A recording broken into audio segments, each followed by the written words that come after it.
कौन से दो काम करने वाली स्त्री के भाग्य में बेटा नहीं होता है? माना जाता है कि जो स्त्रियां ये दो काम करती हैं, उनको बेटे के सुख की प्राप्ति नहीं होती है। आइए जानते हैं कि कौन से हैं वह दो काम।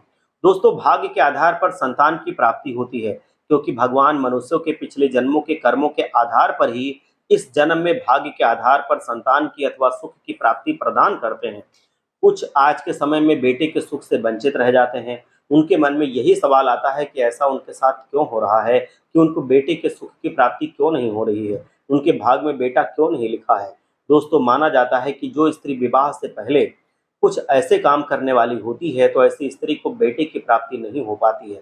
दोस्तों, माना जाता है कि जो स्त्री विवाह से पहले यदि तामसिक भोजन का आहार ग्रहण करती है अथवा तामसिक भोजन को अत्यधिक ग्रहण करने वाली होती है, पसंद करने वाली होती है, तो ऐसी स्त्री के भाग्य में पुत्र रत्न की प्राप्ति नहीं होती है।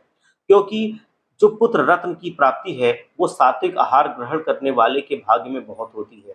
इसलिए तो बड़े बुजुर्ग कहते हैं कि कुंवारी अवस्था में कन्याओं को तामसिक प्रवृत्ति के भोजन से दूरी बनाकर रखनी चाहिए, क्योंकि संतान सुख में विवाह के बाद ऐसा भोजन बाधा उत्पन्न करता है और तामसिक प्रवृत्ति का भोजन अपवित्र माना जाता है। तामसिक प्रवृत्ति का भोजन वो होता है जिसमें मांस, मछली, अंडे तथा मदिरा का जुड़ाव हो। ऐसे भोजन से दूरी ना बनाने वाली स्त्री को भाग्य के आधार पर पुत्र की प्राप्ति नहीं हो पाती है, क्योंकि भाग्य भी अच्छे कर्मों के अनुसार ही तय होता है और भगवान अच्छे कर्मों के अनुसार ही पुरुष को अथवा स्त्री को भाग्य के आधार पर संतान की प्राप्ति कराते हैं। इसीलिए तामसिक प्रवृत्ति का भोजन विवाह से पहले स्त्री को ग्रहण नहीं करना चाहिए और ऐसा भोजन ग्रहण करने योग्य नहीं होता है। मांस मदिरा का सेवन जो पुरुष या स्त्री करते हैं, उनका जीवन दरिद्र के समान हो जाता है और गरीब हो जाता है। बेटी के सुख से इसी कारण कुछ स्त्रियां वंचित रह जाती हैं, क्योंकि आहार का मनुष्य के जीवन पर बहुत प्रभाव होता है।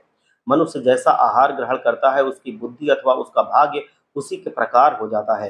तामसिक प्रवृत्ति का भोजन गर्भ में संतान को हानि पहुंचाता है। इसलिए कुछ स्त्रियां विवाह से पहले तामसिक प्रवृत्ति का भोजन अत्यधिक अगर करती हैं, तो ऐसी स्त्री के विवाह के बाद गर्भ में जब संतान आती है, तो वो संतान आने से पहले ही निष्क्रिय हो जाती है। इसीलिए ऐसा भोजन स्त्री को कभी ग्रहण नहीं करना चाहिए। खासकर विवाह से पहले ऐसा भोजन कभी ना खाएं और स्त्री को विवाह से पहले भगवान का नाम स्मरण करने चाहिए, जिससे उसको आज्ञाकारी सुशोभित संतान की प्राप्ति हो सके और उसको पुत्र रत्न उसके जीवन को आनंदित बना सके। हर हर महादेव। जय श्री कृष्ण। जय लक्ष्मी।